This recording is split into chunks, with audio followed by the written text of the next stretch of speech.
আনোয়ারার দক্ষিণ গহিরায় বিএনপির নাম ভাঙিয়ে সড়কের কাজে চাঁদাবাজির অভিযোগ প্রতিবাদে মানববন্ধন করেছে এলাকাবাসী। এর আগে গতকাল দুপুরে আনোয়ারা উপজেলার ৩ নম্বর রায়পুর ইউনিয়নের ৯ নম্বর ওয়ার্ড পূর্ব গহিরায় চলমান বখতিয়ার সড়কের পিচ ঢালাই উন্নয়ন কাজে বাধা দেওয়ার চেষ্টা করলে স্থানীয় জনগণের গণধোলাইয়ের শিকার হন কয়েকজন রাজনৈতিক কর্মী।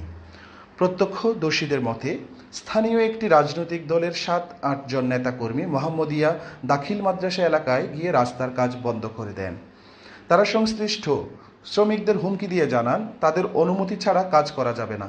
এ সময় তারা শ্রমিকদের সাথে দুর্ব্যবহার ও শারীরিকভাবে লাঞ্ছিত করেন।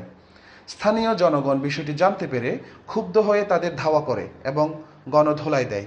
এ ঘটনায় চুন্নাপাড়ার আবুল হক, রায়পুরের টিপু চৌধুরী, আলম তালুকদার সহ কয়েকজন পালিয়ে গেলেও ২ থেকে ৩ জন ধরা পড়েন এবং গণরোষের শিকার হন। সংশ্লিষ্টরা অভিযোগ করেছেন, এই রাজনৈতিক কর্মীরা নিজেদের বিএনপি ও যুবদলের সদস্য পরিচয় দিয়ে এলাকায় বিশৃঙ্খলা সৃষ্টির চেষ্টা চালাচ্ছিলেন। তবে স্থানীয়রা জানান তারা উন্নয়ন কাজে বাধা দেওয়ার অপচেষ্টা প্রতিহত করতে সচেষ্ট ছিলেন।